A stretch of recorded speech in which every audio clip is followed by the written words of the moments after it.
Hello and welcome to my craft channel, Susie Makes. My craft channel is all about beginner crafts and many different crafts I'll be covering over the next few weeks and months even. I have a series of videos out on the basics of crochet, taking you right through to the completion of a granny square, but this series of videos is all about stitching and cross stitch. Now I'm taking you through some short videos, snappy videos, so that you can get the individual stages with a view to eventually completing a little cross stitch picture. And I've already there's already one out there showing you how to find the center of your fabric, and today's program is just about how to separate stranded cotton, which you might think, easy. However, I've even seen it done on a famous craft channel on TV incorrectly, and the poor lady got in a terrible tangle with the stranded cotton. If you're watching from the USA, you probably call stranded cotton floss. But because this is a UK channel, I will continue with the term stranded cotton. Now, stranded cotton normally comes in skeins like this, and you can take the length you want. I'll just remove the packaging. You can take the length you want straight from the skein. However, it is wise in the center of it there to wind it straight onto a bobbin. Now, bobbins again come in all shapes, makes and sizes. This is the most common type, a cardboard bobbin, and here you can see I have wound a skein around a cardboard bobbin, and on the packaging it usually tells you this was from a mass-produced kit of several unbranded skeins, so I haven't got a code number on here. We'll pretend this is the code number. It actually tells you how much length there is in this skein, which is 8 meters, but we'll pretend this is the code number. So if you buy well-known branded stranded cottons like DMC, Anchor, Madeira, and many other good branded stranded cottons out there, you will have a code number on the packaging of each skein of stranded cotton. Now that code number you then write on the end of your bobbin there, so that when you come to reading your pattern and finding out what colours are required for that particular cross stitch pattern, it'll give you a list of code numbers, and you can go to and quickly find what's in your stash. Okay, so I've taken the packaging off the skein of stranded cotton, and to wind it onto the bobbin, the cardboard bobbin comes with 2 slits, one there, and a hole on the end there for threading through your loose bit so it doesn't all start coming unravelled and knotting with others.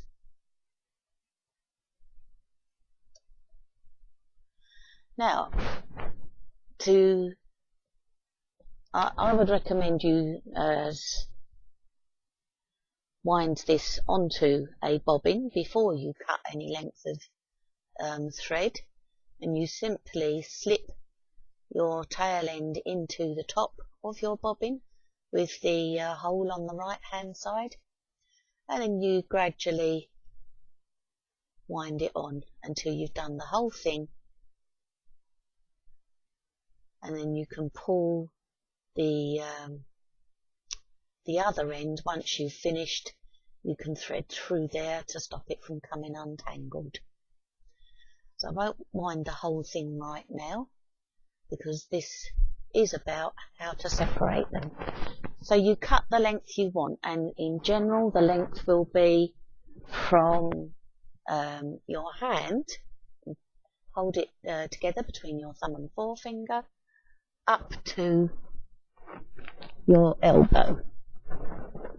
Generally that is the ideal length for you to use. Put that to one side and wind it later. Now here's my length of stranded cotton. Now the vast majority of cross stitch is done, it will tell you in the pattern, 2 strands. Some of it is done in 1 strand, but the vast majority is done in 2 strands. Now you may think, what do they mean by strands? Well, this looks like one piece of thread. Well, it isn't. It's actually 6 pieces of thread. I'm just going to separate them to show you. And yes, it has been known. I usually use a needle to do this, it'll be a bit easier. My sister hadn't realised this. I do recommend you always read through the patterns before you start. And my sister, bless her, was trying to do a cross stitch picture using the whole piece of stranded cotton at once. Now there are 6 strands in stranded cotton. 1, 2, try and hold that a bit on the black so that you can see. 1, 2, 3. Bear with me while I separate them all.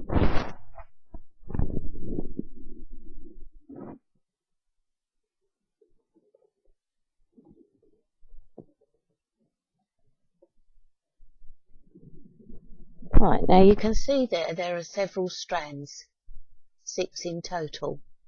Now where a pattern tells you all cross stitch is done in 2 strands, or a little tiny bit of it might be done in 1, occasionally you get 3, but more often than not, as I said, it's 2 strands.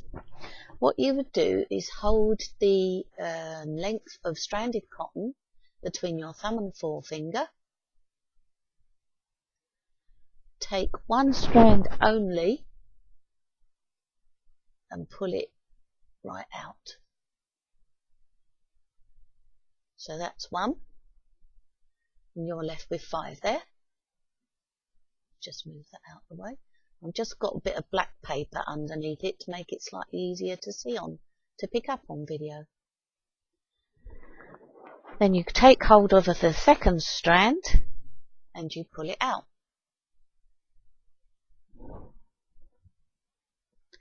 And no matter, you can do a 3rd, you can take the whole lot out like this.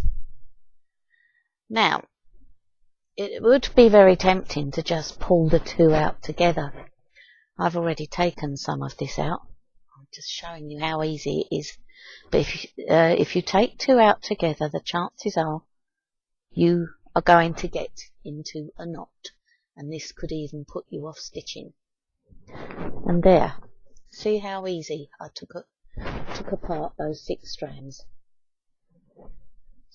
Now, so always hold your length of stranded cotton between your thumb and forefinger.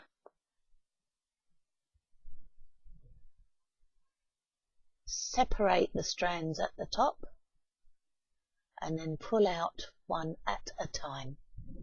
Don't be tempted to do 2, because I promise you, even if you are occasionally lucky and manage to do it without knotting, most of the time it does not.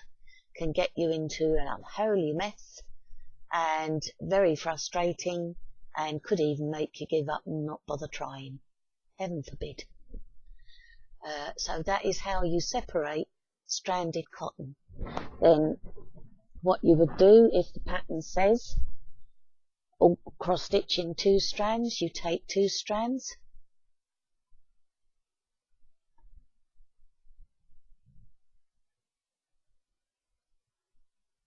and join them back together again, which may not make much sense, and then you're ready to thread your needle with those 2 strands.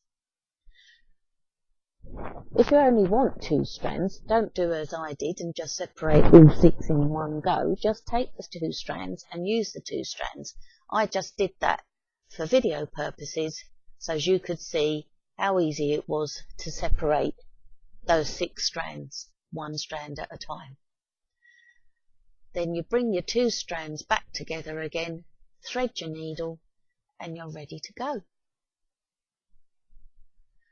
Also, separating them 1 at a time and then bringing the 2 back together again that you want to use, you're less likely to have knots and tangles in your work as you're stitching. So for that little bit of extra time spent prepping at the beginning, it can make your cross stitch a more pleasant experience. Thank you for watching Susie Makes today. Please subscribe to my channel if you are enjoying my craft videos. There will be many more to come. Watch this space. Tomorrow there will be a further stitching video. Thank you.